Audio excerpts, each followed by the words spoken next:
अस्सलामुअलैकुम, welcome to my VCD. जैसे कि आपको पता है हमारी पिछली क्लास शेप बिल्डर की थी। वो अगर आपने नहीं देखी तो आप यहाँ से लिंक से जाके देख सकते हैं। आज का हमारा लेक्चर जो है वो पाथफाइंडर पे होगा। पाथफाइंडर टूल क्या है और इससे क्या क्या कर सकते हैं ये आज हम सीखते हैं। ठीक है, तो सबसे पहले उसके लिए ज़रूरी है कि कोई शेप हम ड्रॉ करें। पाथफाइंडर टूल आएगा कैसे? विंडोज़ में जाके, जैसे आपको बताया था कि अगर आपको कोई भी पैनल, कोई भी चीज़ आपको मिल नहीं रही तो आप विंडोज़ में जाके उसको देख सकते हैं। तो ये आ रहा है जी पाथफाइंडर टूल, और इसका ये शॉर्टकट है शिफ्ट कंट्रोल F9। तो इसको क्लिक करेंगे तो ये पाथफाइंडर टूल है। ठीक है, और अगर विंडोज़ में जाके आपको नहीं करना, आप यहाँ पैनल ऑप्शन से खोलना चाह रहे हैं तो ये पाथफाइंडर टूल होता है।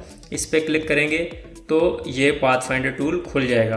अच्छा, इसमें डिफरेंट ऑप्शंस हैं। ये सबसे ऊपर जो है जी ये शेप मोड्स हैं और नीचे पाथफाइंडर्स हैं। ठीक है, तो ये वैसे इसमें से कुछ यूज़ होते हैं, कुछ नहीं होते।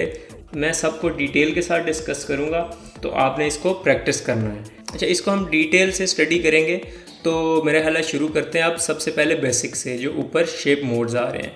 अब इसमें सबसे पहला है जी ये, इस पे माउस आप लेके जाएं तो इसका नाम भी बताएगा। ये है जी यूनाइट।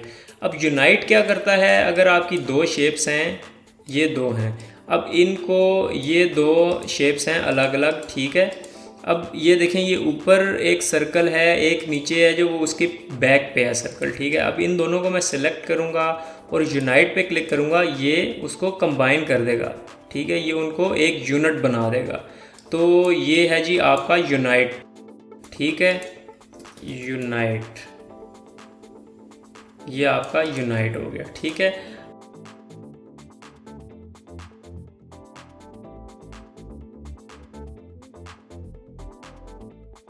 अब इसमें जो नेक्स्ट है वो है जी आपका माइनस फ्रंट। अब उसी तरह है, जैसे ये दो आपकी शेप्स हैं। ठीक है, ये दो आपने सर्कल्स लगा लिए। ठीक है, अब माइनस फ्रंट क्या है? माइनस फ्रंट है जी, ये आपने दो लगा लिए शेप। माइनस फ्रंट क्या करता है? जैसे ये मैंने दो कलर इसमें अलग अलग किस लिए लगाए हैं, ताकि आपको पता लगे कि ये फ्रंट पे है, ये वाला ऑब्जेक्ट, ये सर्कल जो है ये फ्रंट पे है और ये वाला बैक पे है उसकी। तो मैं जब दोनों को सिलेक्ट करके माइनस फ्रंट पे क्लिक करूँगा तो ऑब्वियस अब आपको समझ आ गई होगी। तो जो फ्रंट पे है वो उसको माइनस कर देगा, जो जितना एरिया उसका ओवरलैप कर रहा है उसको माइनस कर देगा। अगर मैं इसको ज़्यादा ओवरलैप करूँ, जैसे ये कर देता हूँ, तो ये लें, ये माइनस फ्रंट कर देगा। ये लें जी, आपका मून बन गया, आपकी ईद भी हो गई है। तो मतलब ये कहने का ये कि ये इस तरह से इसकी कस्टम शेप्स ऐसे बनती हैं। ठीक है, ये लें तो आपका बैठा बैठाया मून बन गया। तो ये आपका हो गया माइनस फ्रंट। ठीक है, इसको थोड़ा सा छोटा कर लेते हैं ताकि हम एक ही आर्टबोर्ड पे सारा कुछ कर दें। अच्छा, अब जो नेक्स्ट है जी वो है जी इंटरसेक्ट।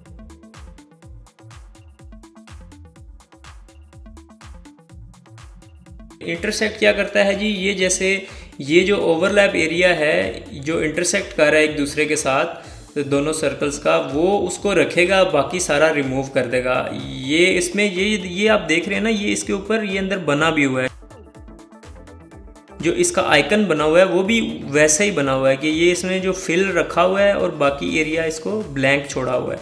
तो इस पर अगर मैं क्लिक करूँगा तो ये देखें, जो एरिया इंटरसेक्ट कर रहा था वो उसने रख लिया और बाकी डिलीट कर दिया। ठीक है, ये लें। ठीक है, तो ये आपका हो गया इंटरसेक्ट। ठीक है जी, इंटरसेक्ट, स्पेलिंग चेक कर लेना सही है। अब इससे जो नेक्स्ट जो शेप मोड है वो एक्सक्लूड है, तो वो भी करके देख लेते हैं। एक सर्कल लगाया और दूसरा सर्कल लगाया, दोनों को सिलेक्ट किया, ये ले जी, ये इंटरसेक्ट का उल्टा है, उसका रिवर्स है। इंटरसेक्ट ने जो ओवरलैपिंग एरिया था उसको रख लिया था, बाकी साइड से डिलीट कर दिया था। लेकिन ये उसका उल्टा है कि उसने जो इंटरसेक्ट कर रहे थे, जो ओवरलैप कर रहे थे एरियाज़, उसको माइनस कर दिया और साइडों पे जो एरियाज़ हैं उसको उसने रख लिए। ठीक है, तो ये आपका एक्सक्लूड हो गया।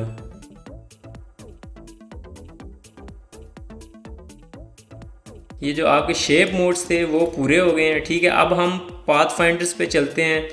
पाथ फाइंडर्स क्या हैं जी, ये अब इसमें मैंने एक सर्कल लगाया, दूसरा सर्कल लगाया, ये डिवाइड है। अब डिवाइड क्या करेगा, ये दोनों को सिलेक्ट किया तो ये जहाँ पे आपकी ओवरलैपिंग हो रही है उन सारे एरियाज़ को डिवाइड कर देगा।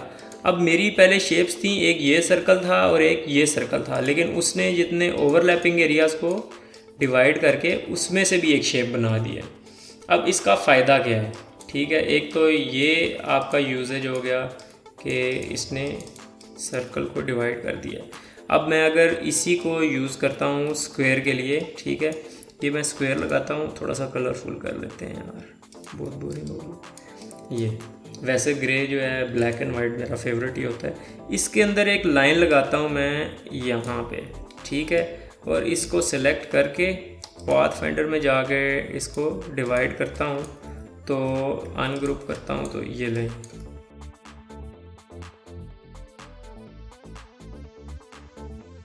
अगर मैं लगाता हूँ इसमें शेप ये वाली, इसके मैं रखता हूँ 3 कॉर्नर, इसमें लगाता हूँ लाइन अगर यहाँ पे, और इसको मैं करता हूँ डिवाइड, तो इसको वो 2 हिस्सों में डिवाइड कर देगा। ये लें, तो ये है आपका डिवाइड। तो ये तो वैसे ऑब्वियस है, अगर आपको टूल ये वाला नहीं भी याद तो आप इस पे कर्सर लेके जाएं तो मोस्टली जो है वो आपको इसके नाम से आइडिया हो जाएगा कि ये क्या करता है। ठीक है, तो ये डिवाइड हो गया आपका। इससे नेक्स्ट जो है वो है जी ट्रिम। अच्छा, ट्रिम क्या करता है, वो जी बैकग्राउंड एरिया जो है वो उसको ख़त्म कर देगा और जो नज़र आ रहा होता है वो उसको रख लेगा। अब इसका मतलब क्या है, अगर मैं ये 3-4 सर्कल्स लगा लेता हूँ और उनके कलर्स डिफरेंट कर लेता हूँ ताकि आपको नज़र आए। अब मैंने ट्रिम करना है तो वो क्या करेगा, ये जो एरिया नज़र आ रहा है ब्लू का और जो ब्लैक का और ये जो मैजेंटा का नज़र आ रहा है, इसको वो रख लेगा और ये जो पीछे एरियाज़ हैं उनको डिलीट करके एक शेप बना देगा। ये मैं इसको ट्रिम किया, ठीक है। अब ये देखें वो लाइंस ख़त्म हो गई हैं। अब हुआ क्या है, इसको मैं अनग्रुप अगर करूँगा कंट्रोल शिफ्ट जी से, तो ये देखें ये एरियाज़ उसने ट्रिम कर दिए हैं। ठीक है, ये आपका ट्रिम है, ये आपका हो गया ट्रिम। ठीक है, अब जो नेक्स्ट है वो है जी इसमें मर्ज। ठीक है, मेरा ख्याल है थोड़ा सा आर्ट बोर्ड इसको बड़ा कर लेते हैं, जगह बहुत ही हम उसके अंदर घुस रहे हैं। अच्छा, ये जो मर्ज टूल है ये दो आपके उस पाथ फाइंडर्स की तरह काम करता है, एक यूनाइट की तरह और दूसरा ट्रिम की तरह। ट्रिम क्या करता था, वो शेप्स को काट देता था। अब यूनाइट जो की तरह कैसे काम करेगा, अगर आपकी शेप के कलर एक जैसे हैं तो वो उनको यूनाइट कर देगा, अगर डिफरेंट कलर हैं तो वो उनको ट्रिम कर देगा, ये वो शेप को काट देगा ओवरलैपिंग एरिया से। लेकिन अगर आपका कलर डिफरेंस होगा, जैसे ये ब्लैक है और ये रेड होगा, एक आपका रेड होगा सर्कल, तो मर्ज का ये काम है। तो मेरे ख्याल से या तो आप उसको मर्ज टूल को यूज़ कर लें ट्रिम और यूनाइट के लिए, सिर्फ ट्रिम और यूनाइट को यूज़ कर लें, मर्ज को रहने दें। मतलब ये है कि वो दोनों भी वही काम करते हैं जो मर्ज कर रहा है। तो मेरा नहीं ख्याल ये ज़रूरी है, बस उन्होंने बना दिया है, मुझे तो आज तक समझ नहीं आई, ना मैंने कभी यूज़ किया है। खैर आपकी मर्ज़ी है, आप इसमें जो भी यूज़ कर लें, ट्रिम यूज़ करें, यूनाइट करें या मर्ज कर लें, ये आपकी मर्ज़ी है। ठीक है,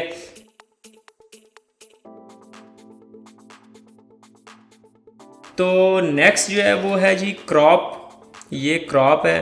अब ये क्रॉप क्या करता है, ये जो है ये इंटरसेक्ट की तरह काम करता है कि जो ओवरलैपिंग एरिया है उसको रख लेगा, बाकी डिलीट कर देगा, क्रॉप कर देगा। ठीक है, ये इसमें ये देखें, ये इसका और इसका आइकन भी सेम है। तो मुझे नहीं समझ आ रही कि ये इन्होंने दो दो क्यों बना दिए हैं। बस फ़र्क ये है कि ये इसका आउटलाइन एक्स्ट्रा एक शो करता है, जो ऑब्जेक्ट ऊपर होगा उसकी आउटलाइन भी शो करेगा, लेकिन वो ऑब्जेक्ट होगा नहीं उसमें, उसको क्रॉप कर दिया होगा उसने। तो क्रॉप यूज़ करने से बेहतर है आई थिंक कि आप इंटरसेक्ट यूज़ कर लें, क्योंकि ये थोड़ा कम्प्लेक्स हो जाता है। तो ये क्रॉप हो गया। अब जो आउटलाइन है, नेक्स्ट इसमें आउटलाइन है। अच्छा, अब आउटलाइन क्या करता है, ये आपने सेलेक्ट कर लिए, ठीक है, ये उनको आउटलाइन में कन्वर्ट कर देगा। इसको जूम करके देखें, अगर एक थिन सी आउटलाइन में कन्वर्ट कर दिया है। अब मैंने तो ये कभी आज तक यूज़ नहीं किया, मुझे नहीं पता कि यूज़ होता होगा। कई लोग डिज़ाइन में अब जैसे रफ़ आउटलाइन यूज़ करनी है तो ये करते होंगे, मैंने कभी नहीं किया आज तक, ठीक है। अब इसमें जो लास्ट हमारा पाथ फाइंडर है वो है जी माइनस बैक। अब माइनस बैक जो है, ये आखिरी जो है, ये नाम से ही आपको पता लग गया, जैसे ये माइनस फ्रंट था उसी तरह ये माइनस बैक है। तो मेरा ख्याल है आप समझ गए होंगे।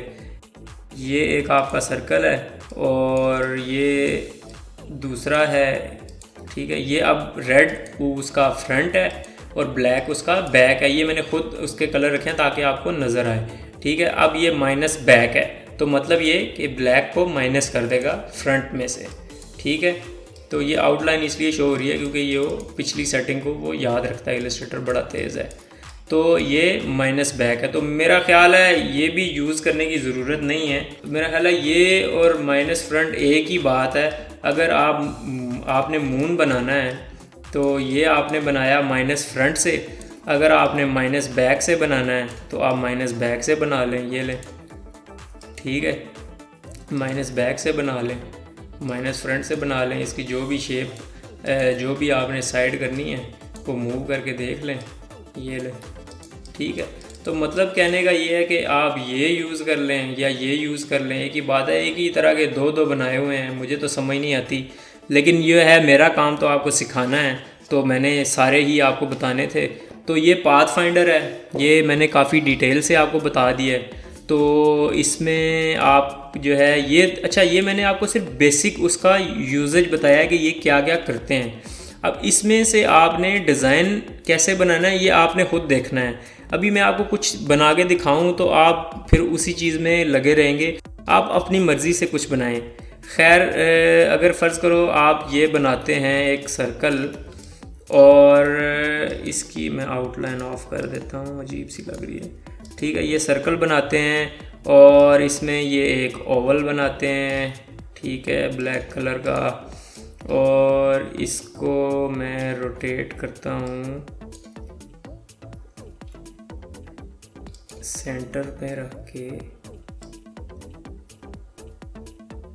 ये रोटेट कर दिया मैंने, और इसको करता हूँ डुप्लीकेट, ठीक है। और ये मैंने सेलेक्ट किया और पाथ फाइंडर में जाके माइनस फ्रंट कर दिया, ठीक है।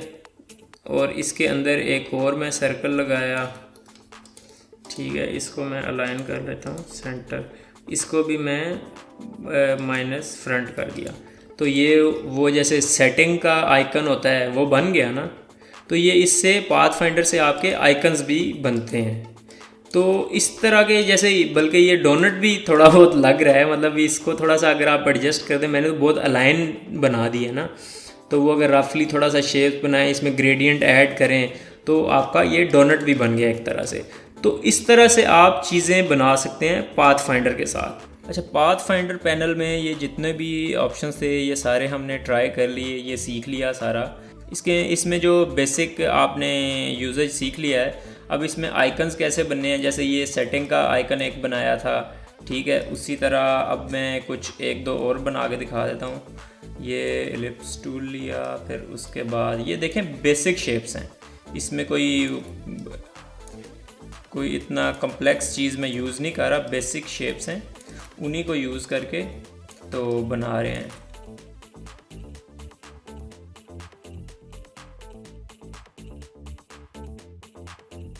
अब इसको मैं करता हूँ माइनस फ्रंट, ठीक है, और इधर मैं ये एक रेक्टेंगल लगा देता हूँ, इसको इसको भी मैं इसके अलाइन सेंटर करके इसको मैं कर देता हूँ यूनाइट, ठीक है।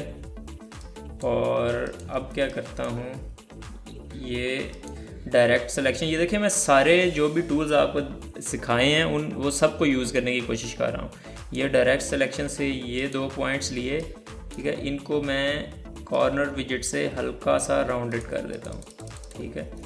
अब इसको मैं वही ऑल्ट और ड्रैग करके डुप्लीकेट करता हूँ, यहाँ पे मैं कर्सर लेके जाता हूँ तो ये राउंडेड सा एरो आ जाएगा, ठीक है, राउंडेड एरो आ जाएगा। इसको मैं यूँ घुमा देता हूँ शिफ्ट पकड़ के और इसको करीब करता हूँ और दोनों को सेलेक्ट करके फिर यूनाइट कर देता हूँ। तो ये एक और आपका आइकन बन गया, चाबी बोलते हैं या क्या रेंच होता है जो भी इसका नाम है, तो ये वो आइकन बन गया।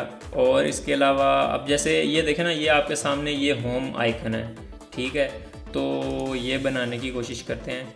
एक मैंने यहाँ पे स्क्वायर लिया, ठीक है, इसको मैं डुप्लीकेट कर लेता हूँ और इसको वही रोटेट यहाँ से कर लेता हूँ, ठीक है। इसको मैं थोड़ा नीचे लेके आया और दोनों को सेलेक्ट करके यूनाइट कर दिया, ठीक है। ये अब काफ़ी बड़ा लग रहा है, यहाँ से मैं इसको थोड़ा सा छोटा कर लेता हूँ, ठीक है। अब ये तीनों कॉर्नर्स पकड़ के इसको थोड़ा सा राउंड कर देते हैं, हल्का सा बिल्कुल, ठीक है। ये राउंड हो गया। अब इधर एक दरवाज़ा बनाना है तो वो भी रेक्टेंगल लें और माइनस फ्रंट एग्जैक्टली ये लें, ये आपका होम आइकन बन गया। और अब कहते हैं तो ये बेसिक शेप्स हैं, ये सिर्फ क्या है, रेक्टेंगल्स और स्क्वायर है और कुछ भी नहीं यूज़ किया इसमें, बेसिक शेप से आपके आइकन बना रहा हूँ। अब चले छोड़ें, ये जो पाथ फाइंडर का अपना आइकन है इसको बनाते हैं। ये क्या है, कोई मुश्किल है, ये स्क्वायर है और एक इसके ऊपर ये स्क्वायर है, ठीक है। इसको मैं कर देता हूँ डिवाइड, ठीक है। अब डिवाइड से क्या होगा, ये शेप है आपकी, ये शेप है आपकी और ये शेप है आपकी, 3 शेप्स बन गई हैं, ठीक है। अब मैं कलर भी मैच कर लेते हैं। अब मैं इसका कलर जो है वो ग्रे कर लेता हूँ और इसका भी ग्रे कर लेता हूँ और इसकी आउटलाइन थोड़ी सी डार्क कर लेता हूँ।